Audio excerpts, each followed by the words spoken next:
Hello, everyone. Thank you for joining us today. It's our February product showcase. Super excited to see everybody coming in. I'm Julie Kennan. I'm the Director of Content here at CharityEngine, and I'm excited to be here with you today. I want to introduce you to somebody that you probably already know, our Product Marketing Manager, Maliha. She will lead today's demo, as she always does. These product showcases, as you guys know, are designed to keep you informed, let you know what's going on at CharityEngine. We will show you our latest features, show you the capabilities in the platform, and also give you a chance to ask us questions live and get them answered. We've got Jasmine in the chat. She can also answer any questions. As you also probably know, many of the features that we highlight are inspired directly by your feedback. I think 90% or more than 90% of our feature updates come right from you. So thank you for helping us improve CharityEngine and keep your ideas coming.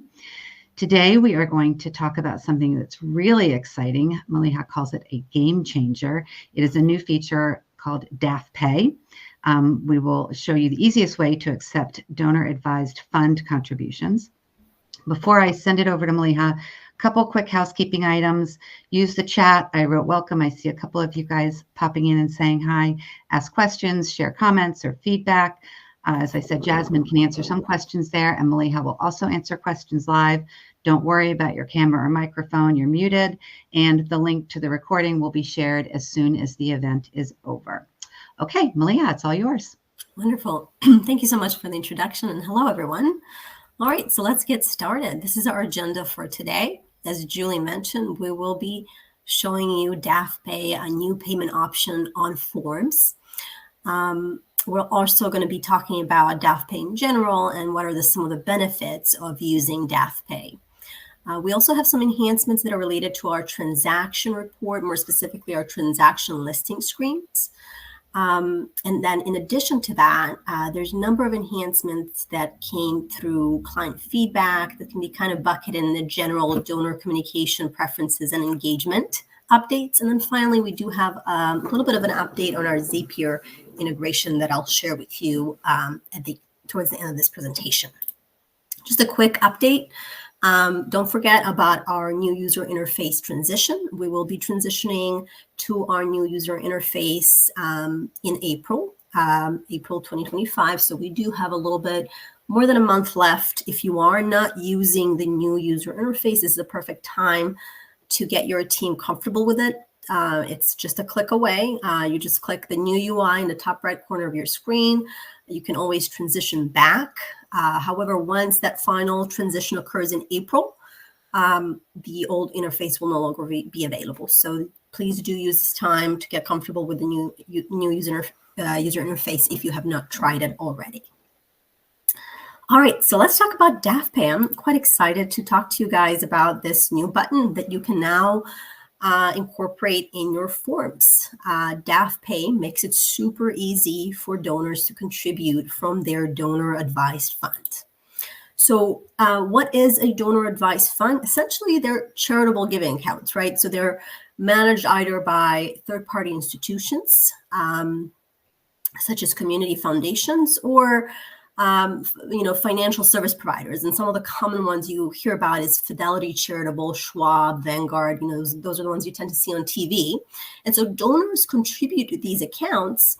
They receive an immediate tax deduction, and then they can recommend grants to nonprofits over time. And so what's significant about them is that according to some estimates, there is about or more than $230 billion of dollars sitting in DAF, donor advised funds, waiting to be donated. And there's no time limit, so funds can grow tax-free, and then donors can give them away anytime. So it's a huge opportunity for nonprofits. And what also is significant is that DAF giving is growing. There has been a 92% growth in DAF giving over the last 5 years. That's quite significant. And currently in the US, DAF contribution make up about 20% of total giving, and we expect that number to grow. And then on average, from that pool of 230 billion, about less than a quarter is given out each year. So a lot of activity, a lot of opportunity. And so making that experience for your donors to give via DAFs as easy as possible is that kind of low-hanging fruit here. And so why do DAFs matter to nonprofits? Well, they're a great way to unlock those major gifts. The average DAF donation is nearly $5,000. The average online DAF is more than $1,000. So those are your larger gifts, opportunity for a larger gift. They're also a very steady source of funding. They're not really influenced by economic downturns, or not as influenced as much as your typical charitable giving, because that money has already been kind of earmarked for charitable contributions. And then the other thing is donors that have donor advised funds, that have contributed to donor advised funds, tend to be highly engaged, right? They already have that intent. They know they're going to give that money away. It's just a matter of who and when. And so they tend to give more than 11 grants per year. And they're obviously a lot more likely to give. And some estimates say that they're 63% more likely to donate than just your average donor. And so just to paint a picture about the significance of having that DAFPay button on your form, you really have to kind of understand the context of how DAF gifts work and have worked historically. And if you're an organization that has that currently receives DAF gifts, then you know the drill. You know kind of how it works. The experience is very much disconnected from your fundraising efforts. So for a donor to contribute from their DAF, they have to leave your site. They're not doing it within your campaign, within your website, within your online presence. They're going off to Schwab, or they're going off to Vanguard Charitable. They're entering their login. They're filling out a form. They're making requests, maybe doing a phone call. There's multiple steps that they have to take in order to initiate that DAF gift. A lot of friction happening there, a lot of time that's involved. And so it's a cumbersome giving process, to say the least. There's also lack of donor visibility. A lot of times your organization receive a check from, let's say, Vanguard Charitable, but there's no way to identify the donor that initiated that gift. So that it's very hard to follow up and thank them for their contribution. And then finally, processing delays. Checks can take weeks, and even when they arrive to your organization, your staff still has to enter them, and so it's very much an involved process. And so to the rescue comes DAFPay. DAFPay is essentially, as I said, it's a button that gives that is added to your form. And I'll show you the experience momentarily, but it's super easy. You have once your donor fills out your donation form that's on your website, they will select DAFPay. They'll be able to choose their DAF provider from a list, or they can search using a search bar. Then they'll enter their credentials. So if my DAF is with Fidelity, I'll enter my Fidelity credentials.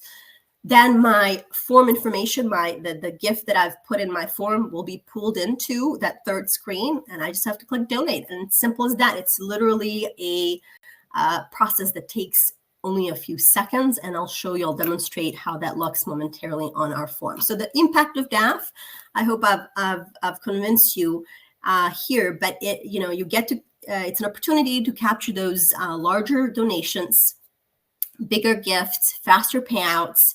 And because you're making it super easy for donors to give, you're creating more likelihood that they're going to give over and over again. It's a low friction ask. It's an easy ask for them. And then on top, as I said, because we're doing it through your form, you have much greater visibility into where the gift is coming from and all the tracking and insights. So with that, I'm going to go ahead and shift to the app so I can show you an example of how this looks. And actually, if you guys don't mind, I just want to make a quick update before I do that regarding our Zapier integration. I did want to cover Zapier integration update today, but our Zapier, even though our work is complete on Zapier integration, we're still waiting for Zapier to add our app, CharityEngine app, to their app library, and we expect that will take happen sometime within the next 30 days. And so I just wanted to give you a quick update that there will be release updates forthcoming regarding related to that once the app is available with Zapier. And then we do have a webinar that's forthcoming as well that we're going to be promoting soon. I just want to let you know to stay tuned for that. We're going to be bringing in one of our own internal experts on automation. We're going to be talking about how nonprofits can leverage Zapier and automation in general, not only to streamline their processes, but also create more personalized donor journeys. All right, so with that in mind, I'm going to switch back to DAFPay, and I'm going to share my screen here. Give me a moment. Here we go. All right, so I trust that you guys are seeing my screen. If you're not, please flag. So this is our standard donation form. I am using just our most basic form here. So let's just go ahead and make a gift. So I'm going to be making a one-time gift, and I'm assuming I am a donor who has a DAF donor advised fund. I'm going to be making a gift of $5,000, feeling generous today. Now, because I am a returning donor, all of my information is already populated. The form is recognizing me. So how this will look like is you're going to have this additional button that says Donor Advised Fund. If I click here, I'm going to see DAFPay. Now, DAFPay will pop up, and it's going to look very similar to the screens I shared with you momentarily. I can select my DAF provider. I can also search for one here. Now, DAFPay, I believe, has partnership with something like 300 of these providers. So the chances are, if there's a DAF account out there, it is accessible here. I'm going to select Vanguard Charitable. And so this is where I would put in my Vanguard Charitable credentials. And so let me just grab my credentials here. I'm going to type in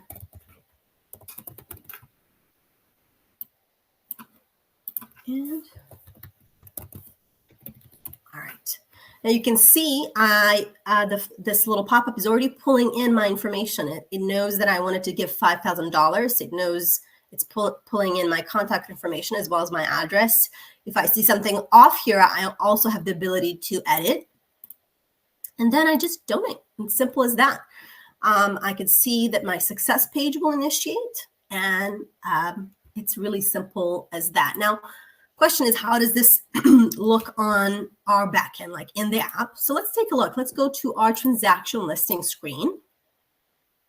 We're going to go search and manage. This is where I can see all of my transactions. All right, I'm going to disable some of my filters here. I'm going to make sure my latest transaction shows up.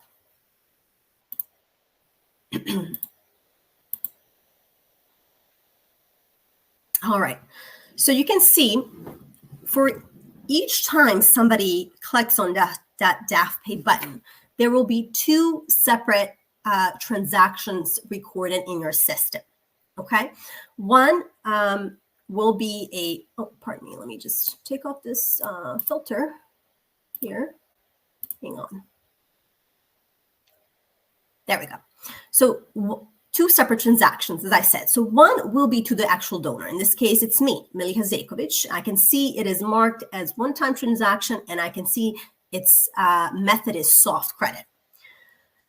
There will be a second transaction that is actually a hard credit for the institution from where the money is coming from. In this case, Vanguard Charitable. So I can see I have a $5,000 amount from Vanguard.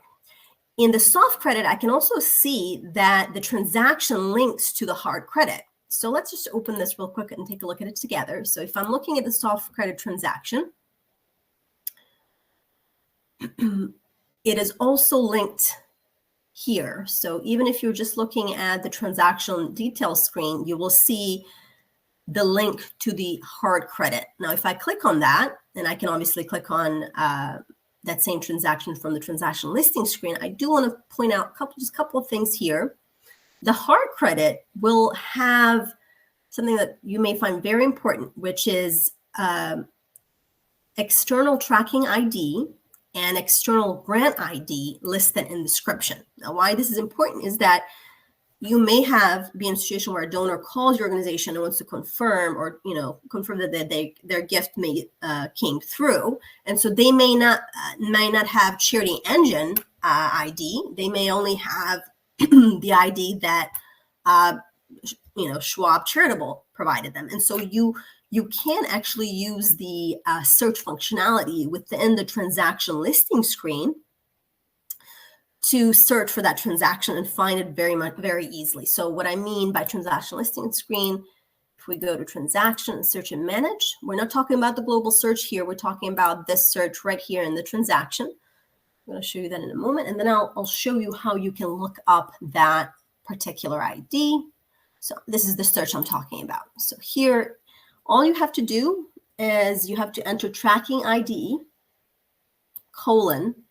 and then the actual ID. So I'm going to grab mine here. I'm going to put it in like that. And if I search,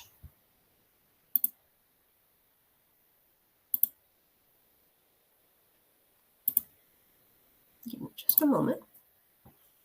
All right, you can see even though this ID does not match CharityEngine's transaction ID, if I click on it, I'm going to be able to see that it is in the description and it's matching the one that a donor may have given me. All right.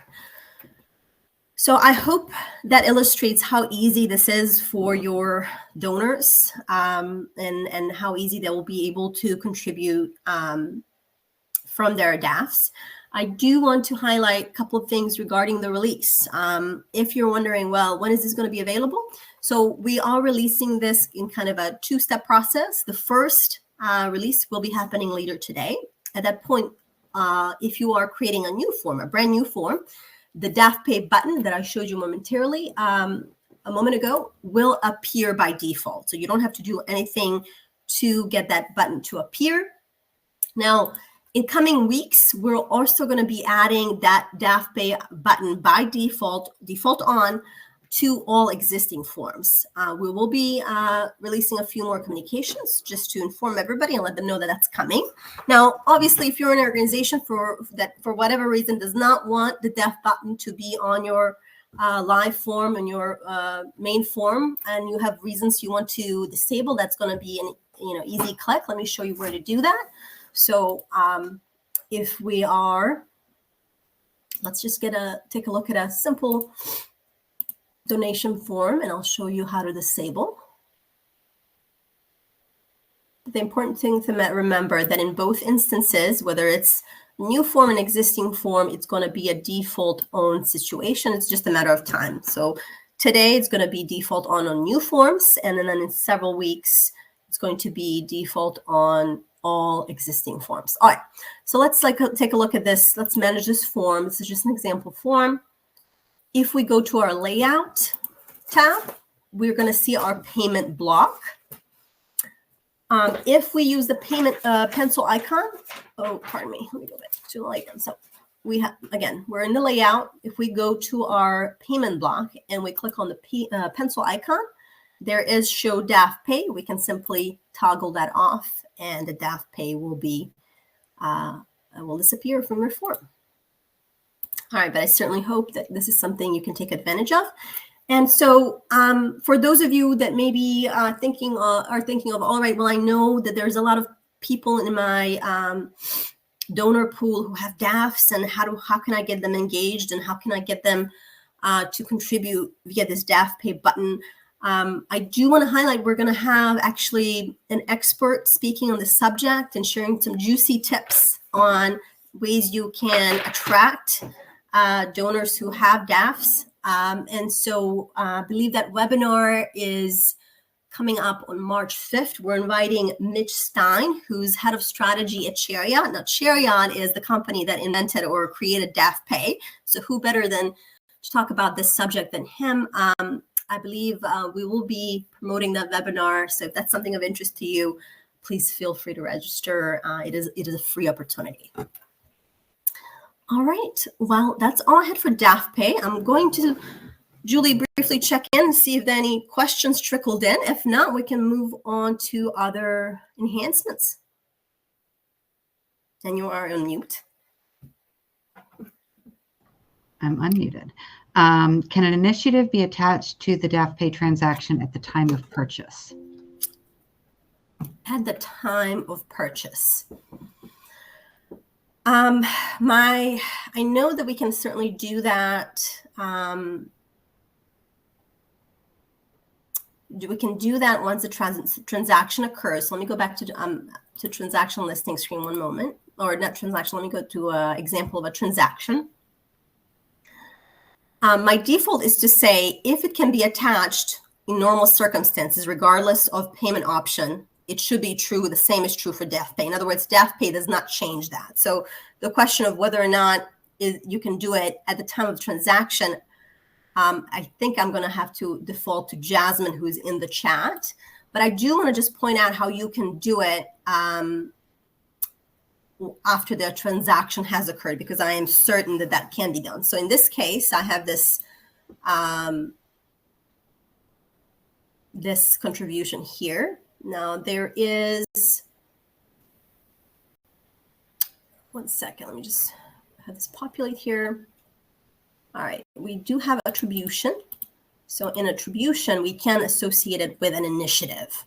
Now your question is, can an initiative be attached at the time of transaction? I will need to confirm that. And if Jasmine, if you can check on that and respond in chat, that will be helpful. Okay. And then Pete said, how does soft credits affect reporting? Do we need to disable them in a filter somehow so as to not double count them in certain reports, or select something to add them to past reports? No, they will be. So each of these, they will not be double counted. So in your transaction listing screen, you can easily filter to see them. And as I said, each transaction will create one soft credit, one hard credit. And so soft credit, you can always filter with the payment method, soft credit. And this is an easy way to generate a list of all of your soft credits. Okay. And then Rebecca said it is described as a one-time check payment. Will that come through as an ACH? I will need to confirm that. I'm not sure. I'll have to get back to you on that. Stumping you today. I know. I'm off my game today. And then I don't know if you will remember this. You had said something, well, I don't know, Andrea, I don't know if she's going to remember. You said Zapier and something.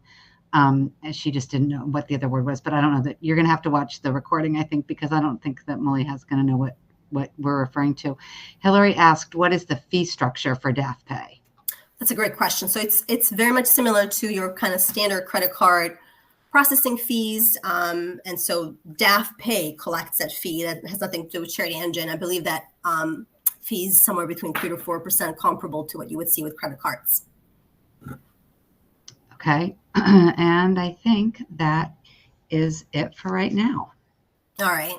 Thank you very much. All right. So let's talk about some of the other exciting features we have. A lot of these are driven by customer feedback. So if you are watching, you might actually see one of your features demonstrated.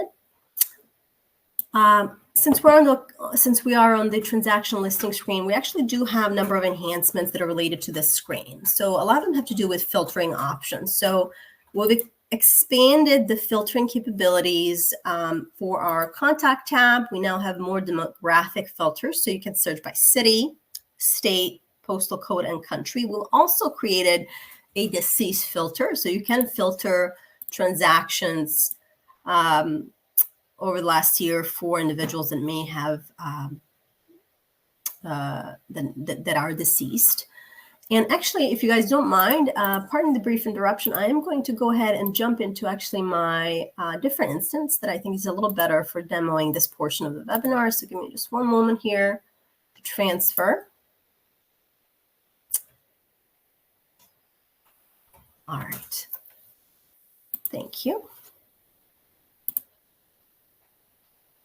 All right, so as I was saying, so transaction listing screen now includes expanded filters under Contact tab, allowing you to filter by key demographic, geographic information. We also have this deceased filter. In addition to that, we have added a filter for anonymous donors. Now, as you guys know, while donors can give anonymously to kind of avoid public acknowledgement, they still need and require a tax receipt, right? So this filter, if you filter by anonymous and then yes, what it allows you to do is manage these contributions more effectively, and you can, personalize those receipts to be a little different than you would in cases where a donor did not say they wanted to remain anonymous. All right, we do have also some updates that streamline our transaction assignments for active accounts. And so what I mean when I say active accounts, I'm talking about, your sustainer account, membership account, pledge account. And so we've improved the experience, the user experience, that makes it easier to identify and assign a given transaction to an active account. So what I mean, let me just show you an example. Let me see here if I can get a little, any transaction really will do. Actually, in this case, I will need a cash contribution, not a soft credit. All right, so looks like I have my deceased filter on. So let me disable that. One moment. There we go. All right. So let me see here. And a good example, I'm going to search for a one-time transaction. Let me see if I can just find one as opposed to using filters. And so the idea is here is that, let's say you got a transaction, came in, but you know that this donor, like they went to your donation form, they completed a donation, but really they're sustainers. So you want to apply that gift, that transaction, to an active sustainer account or an active membership account. And so what we've adjusted is platform's ability to zero in on those active accounts. So let me just, I'll just open any of, these are all tend to be sustainers. So here, one time, how about this one?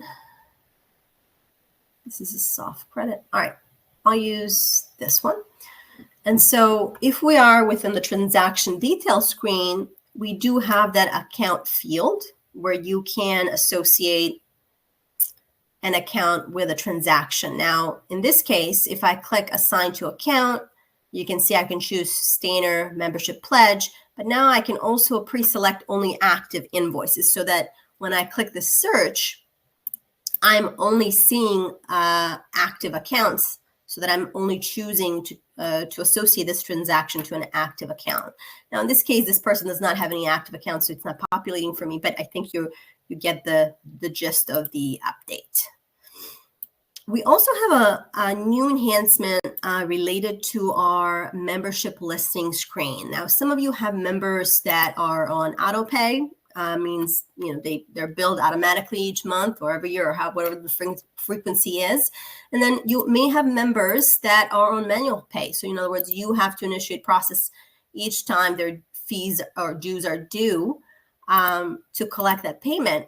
And so I know we've had some feedback around easiest way to identify those members that have auto bill off. And there's some ways that you could have done that previously, obviously with queries, but we've made it easier so that you can do it right on this screen. So if you are in your members listing screen, you can now use a new advanced filter. You just click here and then you go to payment. Now under payment, you're going to have a filter for payment frequency. There's a new option called non-auto billing off. If you click on that, you can get to see all of the folks who have manual billing, and you can further segment to say, I want only folks whose next installment is from now to next 2 months or however. And you can even, as you guys know, you can always initiate a communication right from the screen, which is also helpful. All right, I hope this is a good one. I know I've talked to at least several folks who were interested in this feature. We've also made some enhancements to bulk functionality that is available within our auction winners listing screen, right? So this is for organizations who run auctions. You guys know that under events, we have a winners listing screen. This is where you can see a complete list of all the auction winners that have ever won anything in one of your auctions. Let me see, let me turn off a filter here so I can see some populating. All right, and so what is new here is now you have, looks like I'm still in my QA instance. Give me a moment, folks. I'm just gonna log into the appropriate demo instance here. Pardon the interruption.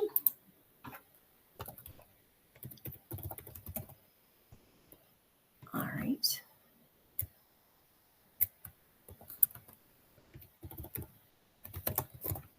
That should fix that. Wonderful. All right, so let's just, so this is our auction winners listing screen. I have some auction winners here. I can see what auction they won something in. I can see the items that they won. What is new is we've added some bulk action items that were requested by our clients. For example, you can now assign a tag, a bulk action. You can assign tag to your auction winners. You can also add them to a group. You can add them to an opt-in list. These are all new options. So let's say I wanted to assign him to a tag. I have 3 folks selected. Well, actually, in this case, let's say, let's assume that I want everybody who's ever won any auction item in any of my auctions to be tagged as an auction winner. I can easily do that. I can assign a tag. If I don't have one pre-configured for auction winners, I can easily create one. I just go to the gear, new, type in auction winner tag, and you can easily assign that to those winners. I actually won't go through that, I think. All right. We've also made some new updates related to communication preferences as it relates to your household records. So let's take a look at an example of a household record. I'm going to go to people, and I'm going to go organizations and people and click contacts. Now, you can see here, I'm going to have my contacts. I already have households pre-selected as type, so I'm filtering. I only want to see household records. I also have them in a card view. I know we have some new folks here, so just FYI, if you're not familiar with this view, you can always adjust that. I know for some of you, this is your default view where you get to see a list of contact records. Now, I tend to like card view because I think it's prettier. But point being, if you are managing communication preferences for household record, you now have a new option that I think will be very beneficial. So if you, let's say we are in a Langley household, and so you guys know that we have these communication preferences here. We can see in this particular case, Langley household has all of their communication preferences on. I can see my members here. I have Dennis as the head of the household, Alexis as the spouse, and Margot. If I were to take a look at, say, Dennis's communication preferences, let's go to members, and let's just open Dennis here as a separate screen so I can demonstrate this point to you guys. So Dennis does not have all of his communication preferences on. I believe a lot of them were disabled. So Dennis has email off, phone, and text. Now, in some cases, you know actually that isn't correct for whatever reason. And you know that the household preferences are the ones that are accurate. You now actually have this new ability to copy household communication preferences to your contact record, to the records of the associated members. So if I click on this, what that will do, if I go back to Dennis's record here and I refresh, the household record communication preferences will copy to Dennis's record and all of the other members as well. And so you can see my communication preferences for Dennis are now all on. This was a customer-driven feature. I hope this is helpful. We do have a couple more features here. As it relates to contact records and household records, we do have a new icon here that's going to allow you to access your change history log.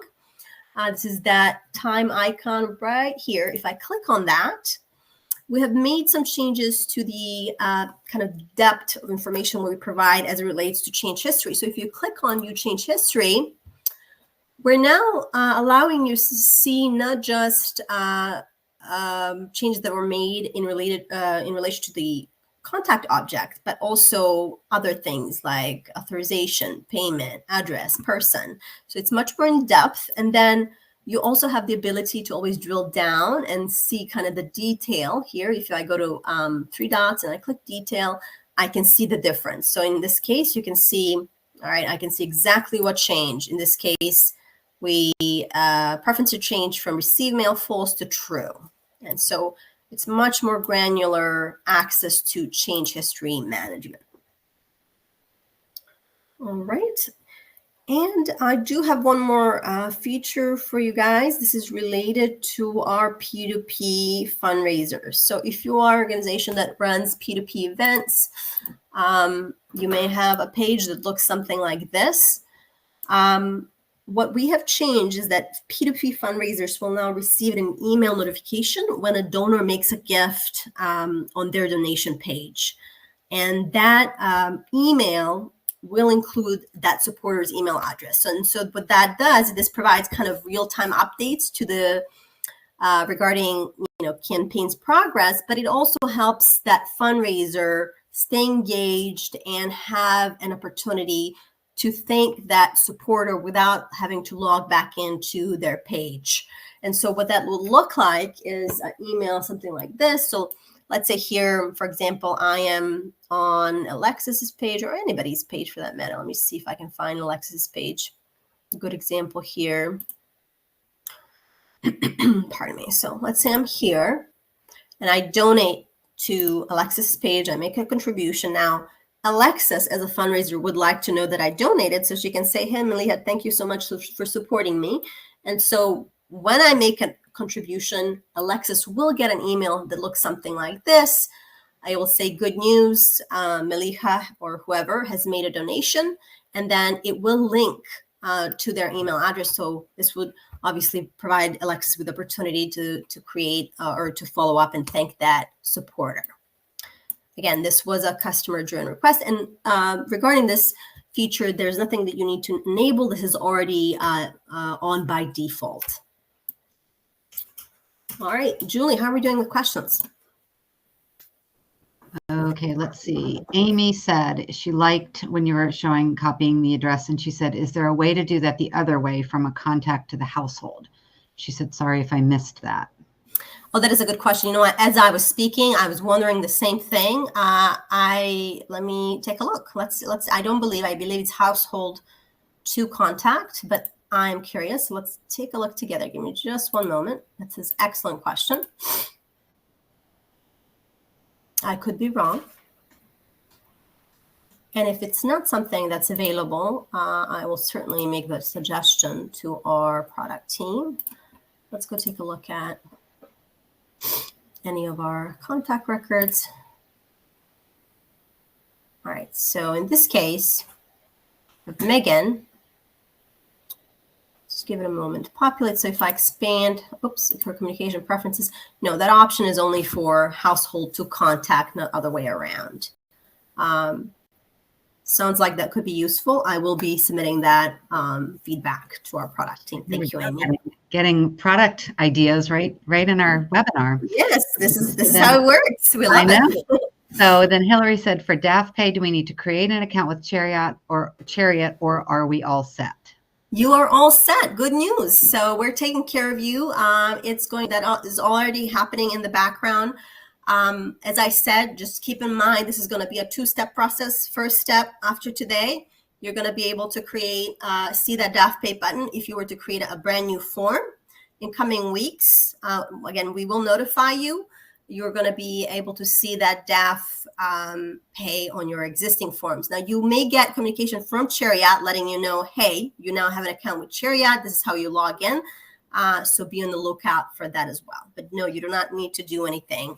And that was designed on purpose to make it easier for you all to be able to leverage this new payment option. Okay, and then there are some questions. The payment method for DAFPay, is it a physical check, a paper check? What is it? What does it look like? Yeah, so that question came earlier, right? It was whether or not yeah. Other people are repeating the question, so it's right. People are asking. So it's coming now in the system as check. But the question, it is coming as check. So I will confirm that whether or not it's actually a physical check that's coming to your org, or is it simply saying check, but is actually being transferred as ACH. Right. So we will need to circle back on that. Okay. And then Pete said, is it possible to run a report that shows when contact communication preferences don't match household communication preferences? Oh, that is a good one. Perhaps it is possible. It will require some digging. It may be an item I circle back on, but I would definitely, if you need an immediate answer, I would definitely submit a support ticket. I know they're really good with kind of zeroing in on this kind of stuff and helping out folks around those fancy reports. Okay, and then one question that I had is there a Help Center article on how to enable or disable DAFPay on the forms? Yes, great question. We do have that article. It was published recently, and we will be linking to that in our communications that are coming out. And so I will ask Jasmine, if she hasn't already, to please put that link in the chat. There is an article that you can take a look at, and it will also give you not just information on how to enable, disable DAFPay, but also just some general information about DAFs in general. Okay, she just put it in the chat. Wonderful, thank you. Are there any other questions? I don't see anything that we haven't hit. Very good. I do have 2 quick updates if there are no other questions. So keep in mind, we have this product showcase every month. We have some exciting features that are coming up. Our next showcase is March 27th. It's always the last Thursday of the month. It's going to be always at 2 p.m. I know in the past we've received some feedback about wanting a little bit more of a heads up about when the showcases are coming. We don't start promoting them until maybe like a week or 2 in advance, mostly because we don't want to ping your inbox too much. But if this is something you want to save the date for, you can certainly do that. So March 27th at 2 p.m. And I'll give you, as a bonus for attending this time around, a little bit of an insight. We will be looking at some really fancy volunteer management enhancements. If volunteer management is your jam, I definitely recommend you attend. And then the other announcements, or actually just really a request, February is the month when CharityEngine does their annual customer satisfaction surveys. You may have seen those in your inbox. We received a lot of responses. We're about 10% short of our target. If you have not done your customer survey, please take a moment to do it. It literally takes 3 minutes. We made it short by design. You're going to be redirected to that survey. This is not only a great opportunity to tell us how you feel about CharityEngine, but also provide feedback and ideas on kind of enhancements you want to see. We do read every submission, and for every submission we receive, we do actually make a contribution, charitable contribution, to one of the organizations as in our amazing client lists, client pool. So please take a moment to do that. All right. Well, thank you so much for your time. We hope to see you next month. We hope this was helpful, and we look forward to seeing you again. Thank you. Bye. Thanks for coming.